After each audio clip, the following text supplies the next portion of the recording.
नमस्कार, स्वागत है आपका एक नए और विशेष वीडियो में। आज की वीडियो में हम बात करने वाले हैं जो धान में दूसरी टॉप ड्रेसिंग के रूप में हम उर्वरकों की पूर्ति करते हैं, उसके लिए कौन सा टाइम सही रहेगा। क्योंकि जो धान की वैरायटियां हैं अलग अलग अवधि में पकने वाली वैरायटियां होती हैं, इसलिए जो उर्वरकों की मात्रा है उसकी भी मात्रा अलग हो जाती है। जो समय रहता है देने का वो भी समय अलग हो जाता है, जिसकी कन्फ्यूजन अक्सर किसान भाइयों के मन में रहती है।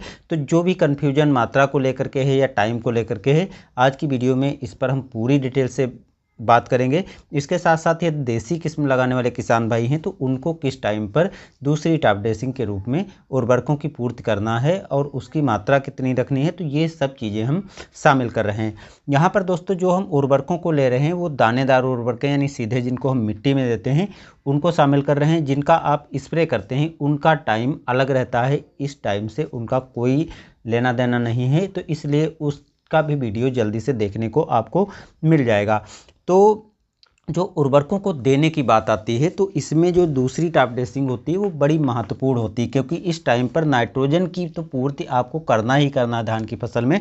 इसके साथ साथ आपको पोटास भी देना जरूरी है, क्योंकि इस टाइम पर दूसरी टॉप ड्रेसिंग जब आप करेंगे तो पोटास देने का पूरा फायदा मिलता है। क्योंकि जो आपने लास्ट में उर्वरक दिया है, सेकेंड डोज दी है, तो उसके कुछ ही समय बाद पौधे में कांतिक अवस्था चालू हो जाती है, तो जो गबोड़ अवस्था होती है यानी पौधे गबोड़ अवस्था में चले जाते हैं, जिस टाइम पर पौधे को पोषक तत्व के रूप में पोटास भी मिलना जरूरी होता है। अब जब इस टाइम पर पोटास मिलेगा तो उसके ढेर से फायदे होते हैं। एक फायदा ये होता है कि पौधा जो तना होता है वो मजबूत होगा, तना मोटा हो जाएगा और जो बाली बनेगी वो लंबी बनेगी, अधिक दाने वाली बाली बनेगी। और जब बाली बाहर निकलेगी तो जो दुग्धावस्था है उस टाइम से लगा करके और लास्ट तक किसी तरह के फफूंद जो लगने का खतरा होता है उसकी संभावना काफ़ी कम हो जाती है। इसके अतिरिक्त जो दाने का भराव होता है काफ़ी अच्छे से भरा होता है, और जो दाने पर धब्बे बन जाते हैं, चमक कम हो जाती है, तो क्वालिटी ख़राब होती है, तो वो भी समस्या दूर हो जाएगी। इसके साथ साथ जो आप इस टाइम पर देते हैं तो पौधे अधिक मजबूत तने रहेंगे, जिससे जो हवाएं आज चलती हैं तो गिरने की संभावना काफ़ी कम हो जाती है। तो इसलिए यूरिया जो आप टॉप ड्रेसिंग के रूप में दूसरी बार देते हैं तो उसके साथ में पोटास आपको मिला करके ज़रूर देना चाहिए। थोड़ा सा खर्चा आएगा लेकिन इसके ढेर से फायदे आपको मिलेंगे।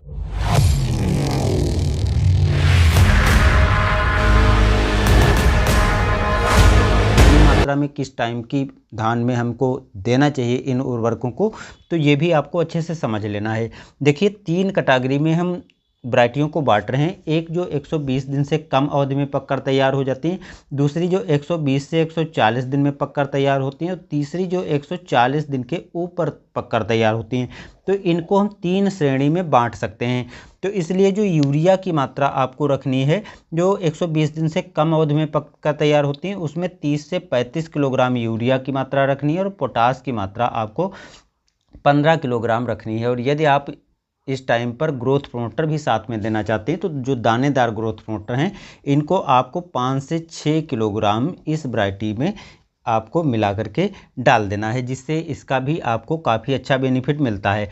अब जो 120 से 140 दिन में पककर तैयार होती हैं यानी मध्यम अवधि में जो पककर तैयार होती हैं, उसमें आपको 35 से 40 किलोग्राम यूरिया देनी है और 18 किलोग्राम आपको पोटास साथ में मिला करके देना है। और ग्रोथ प्रमोटर की जो मात्रा रहेगी वो सेम आप रख सकते हैं, 5 से 6 किलोग्राम। अब जो तीसरा टाइम आता है यानी 140 दिन के ऊपर की वैरायटियाँ, तो इन वैरायटियों में आपको जो यूरिया की मात्रा देनी है 40 से 45 किलोग्राम देनी है, साथ में 20 किलोग्राम पोटास मिला करके देना है।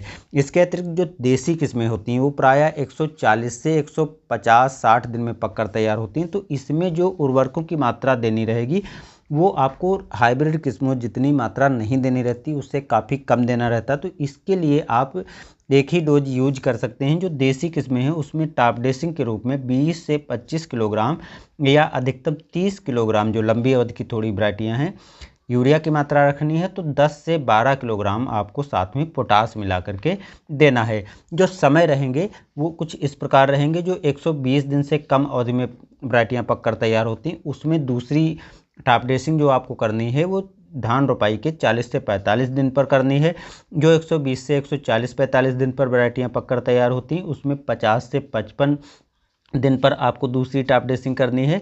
जो 140 दिन के ऊपर की अवधि की धान की वैरायटियाँ होती हैं उसमें 55 से 60 दिन पर आपको दूसरी टॉप ड्रेसिंग करनी है।